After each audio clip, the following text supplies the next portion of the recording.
Hi, I'm Mara Webster with In Creative Company, and I'm so excited today to be joined by the always fantastic John Cameron Mitchell to talk all about his Peacock series, Joe versus Carole. And the first thing I wanted to ask you about is you've mentioned that in terms of finding the character and finding Joe, that it was actually more about the voice than the mannerisms at first, and it was a lot of listening to him speak and hearing different cadences, the way that his accent would veer in different directions a little bit. Sometimes there's a little more softness to it. And so I was really fascinated in how you found the literal voice of him as a character, because that then builds so many other aspects within him as well. Yeah, there was. It was just immersing myself in the videos, and quarantining in Sydney, there was plenty of time to do that. I didn't want to do an imitation or impersonation. Neither Kate McKinnon or I wanted to do that with our characters. I think in a way, we probably about 50% is bits of them, and the 50% is our own interpretation. So, he did change his voice, his accent, depending on where he was and who he was talking to. And when he was doing his campaign, things, he kind of got more country and kind of butched up more, and it was like, I'm from Oklahoma too, even though he's from Kansas, which was different. I lived in Kansas too, and Oklahoma as well, and was born in Texas. So. And we're the same age within about 6 weeks. So I kind of know the milieu that he comes from, though that's not a word he would use. And you actually auditioned for this role as well, initially putting yourself on self-tape. Yeah. How extensive did you want to get in terms of the research? I know that you said that watching the docuseries wasn't as helpful as listening to the podcast, the Wondery podcast that it's based on. It was both. It was really both. And I didn't have a whole lot of time for the self-tape, but I moved a lot as a kid, so I'm pretty good with accents, and I just accessed some of my youth. And it was the first audition I'd done in 25 years, I think. I was in London doing another show, and I found the mullet online, and and did my own makeup and found a costume, and had a friend who was a filmmaker actually shoot it, so it wasn't the usual stat. Had a moving camera, and you had a little bit of a set, and so I was kind of wanted to go all out. When I do something, I try to do it right. And I love that you're bringing up the external elements as well, and how that was even part of the audition, because it is a character where you've really got a lot to lean into in terms of the mullet, the hair, the tattoos, the clothes, even the shoes. And so did you find a lot of the physicality in the character really came once you had those external elements, or did you want to find aspects of that before as well?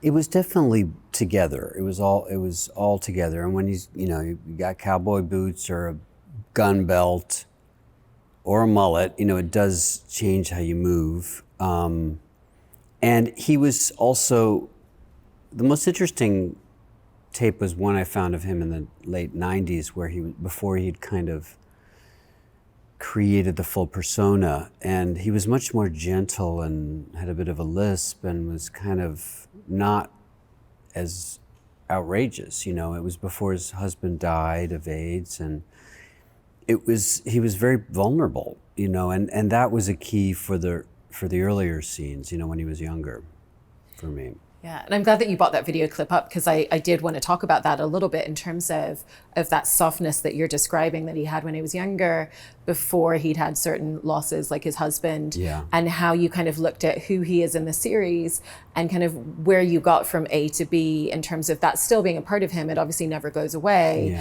but it gets buried underneath the surface a little bit more as other aspects of his personality come to the foreground.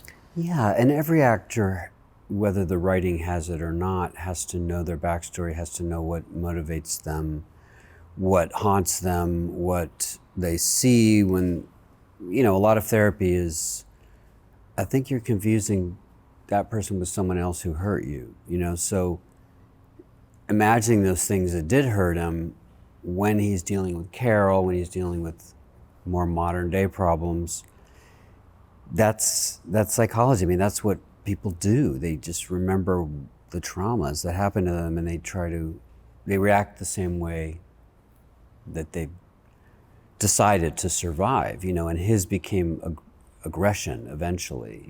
He was just not going to take it anymore. And he did have a lot of homophobia and abuse, and, sexual and otherwise, growing up, a little gay boy. And rather than going to the big city or going into the closet, he decided to do the third way, which was create his own kingdom in the rural area that was all the misfits that he could lord over. I mean, in some ways he felt like he was taking care of them, but there's sometimes a thin line between savior and cult leader. Yeah. Did you see him as a character that had a self-awareness of that, in terms of that idea of wanting to be a savior, wanting to take care of these people, building this sanctuary, but that really it was for himself? Yeah, no, he was aware that it was a sanctuary for animals as well as people. And after his husband died, who really was the level-headed one who kind of took care more of him, even though he was eventually sick, his boyfriends after that tended to be kind of more people who didn't have a lot going on, people who were adrift, and John and Travis and Dylan and others were were younger and more impressionable, and kind of he would help them out, in one way, but also that gives you a sense of power too. He needed that power. No one's going to hurt you if you're in charge, And you're getting to explore that through the relationship dynamic in the series that we see with John and Travis, played by Sam Keeley and Nat Wolff in the series. And how did that inform the way that you wanted to explore that relationship dynamic with the two of them within this kind of throuple of the three of them, in terms of where he's coming from, where his emotional motivations lie, but also the things that he really needs from both of them to fulfill elements of himself? Well, I mean,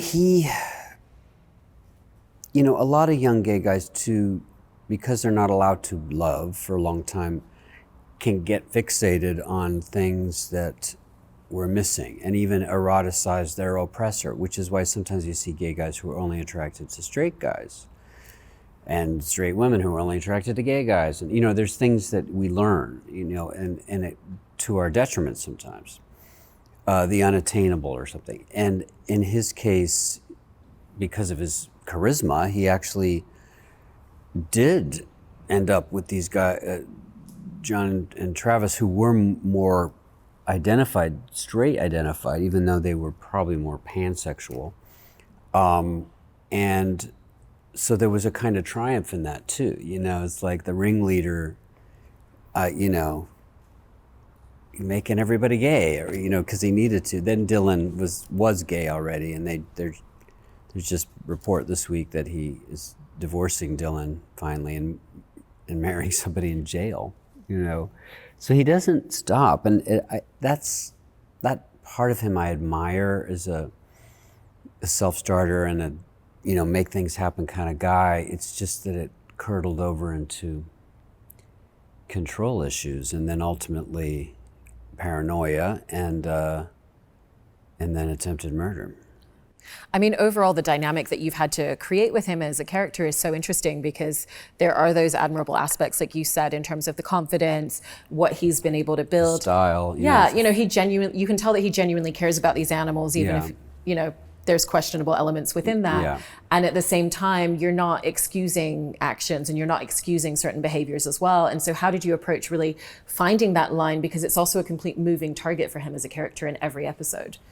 Yeah, it's really just getting into his head and what he wants, what he cares about, what moves him, what hurts him in his mind. It's moment to moment rather than a big picture thing, what happens in that scene. And Eitan was very good at finding an empathetic tone that still didn't stint on the kind of fun, the campy artificiality of his life, which we see in the camera work at times, created by Justin Tipping, our director. And it was just a really good mix. The tone, Americans tend to want one thing when life is much more complicated than comedy or drama or action movie. I feel like British shows are more flexible in terms of knowing that there's different possibilities of tone within one piece, and satire is inherent in the story as well. And I was reminding Eitan that it kind of reminded me another queer caper story that involved an attempted murder, which was a very English scandal with Hugh Grant and Ben Whishaw, which is a British kind of version of this. You know, it's zany and it's heartfelt at the same time, which is a really fun thing to play. And with the showmanship element that you were just mentioning as well, that's obviously the space where there's more footage and more material to be able to look to in terms of research. And so how would you look to that and think about distilling down, okay, well, I can see the performance in this, but who is he underneath, so that you could find those quieter moments? That's where the imagination comes in. And it's like, how are you, how is the showman when they're vulnerable, when they're with their lover alone, when they're with their mom, it's you imagine it, and that's the fun part. There's only one video where he's unaware that he's being shot, which is a Jeff Lowe kind of berating him, his horrible partner Jeff Lowe, who keeps trying to DM me. I'm not responding, and saying you did a good job, and I'm like, don't co-opt me. But he has this hidden camera where he's kind of attacking Joe for, using the zoo as a bank for his governor run, and it's quite sad, because Joe is quite beaten down at that point, and he's kind of helpless in those scenes, and it's very pathetic.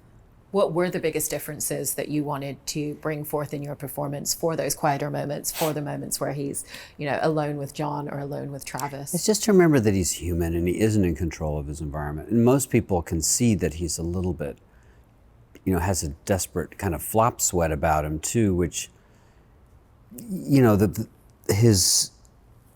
he's charming in that way, and he's desperate to be liked. And even people like Louis Theroux, the famous documentarian who's not known for being super cuddly, just kind of spontaneously hugged him in one of his documentaries, and he's like, I just felt that he needed a hug, and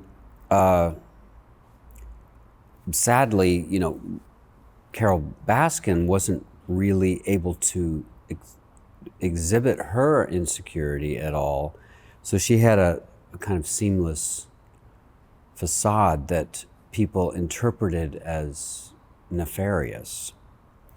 And Joe was just so transparently desperate to please that he did people ended up sort of more in his camp, after seeing the docuseries. And Carole's the bitch and she killed her husband, and we don't know any of that. I mean, there's a certain amount of misogyny in there, but it's also a woman of her age, having gone through a man's world, has to build armor.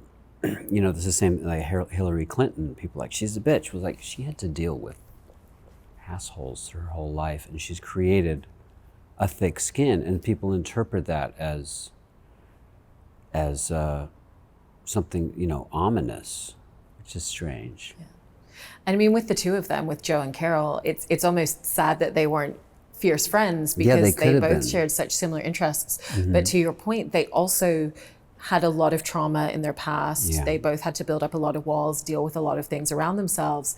And so they could have really had this really special closeness and done a lot. Mm. And so did you look at it almost as the idea of a tragedy? Like, here's who he could have been as a person, here's who he wanted to be as a person.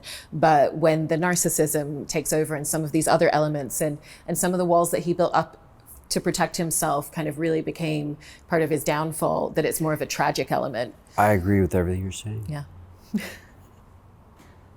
What were some of the real commonalities that you found between him and Carole beneath the surface once you started looking deeper at the two of them? Well, because they were both beaten down, her being a woman, his being a gay man, by the powers that be, which are generally, white straight guys, and they did not get a lot of love, and had to fight. And then when they've created their kingdoms in a way, when someone's beaten down like that, it's hard for them to let go of the feeling that someone's still trying to get them. That's where paranoia comes from. And neither of them seem to have found a kind of peace. I mean, I think she had a bit more because she had Howard, you know, who was a very calming presence. Joe didn't seem to get much comfort because he was such a control freak and there was no one they could trust, you know. Even in his memoir, the only people he speaks well of who didn't betray him were John Reinke, his employee, and Doc Antle, his colleague. So, but that was a lot of people that he felt turned on him, you know. And he was probably right, but then you can be a self-fulfilling prophecy, you know, when you're being a dick, you know. Yeah, I mean, he starts out in this bubble to begin with because he's built this sanctuary and this space and this community. And then, like you said, he thinks people are turning against him. And as that paranoia seeps in, that bubble becomes smaller and smaller and smaller as he starts to cut people out. And so what was the impact that you really felt on him when you were playing him, where it kind of gets to this point where, like you said, he doesn't really have anybody by the end that he can turn to?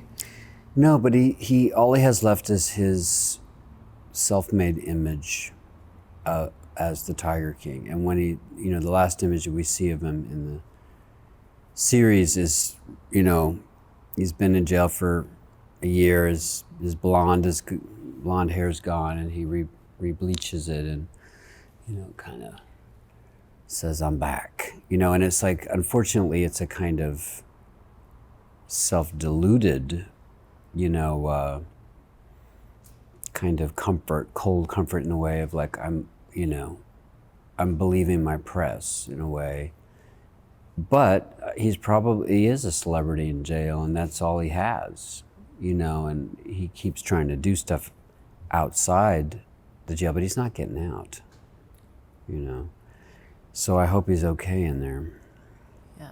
You know, and one of the things is also looking at what his inner dialogue is as a character as well. And, you know, kind of going back to his childhood and experiencing a lot of homophobia growing up, there's always that manifestation of that being an inner voice as well, and the inner homophobia that you can have for yourself. Did you see that as something that was very prevalent for him and became more so? Yeah, I mean, a lot of guys of that generation, especially in that part of the country, you know, masculinity is a currency. You know, it's almost similar to, you know, African American communities in the past where lighter skin was considered more desirable because it was more social currency to be closer to your rulers, so to speak. You know, so the straight acting gay guy was similar to the light-skinned black folks. You know, it was given the same, but also so he definitely hated his feminine side for sure,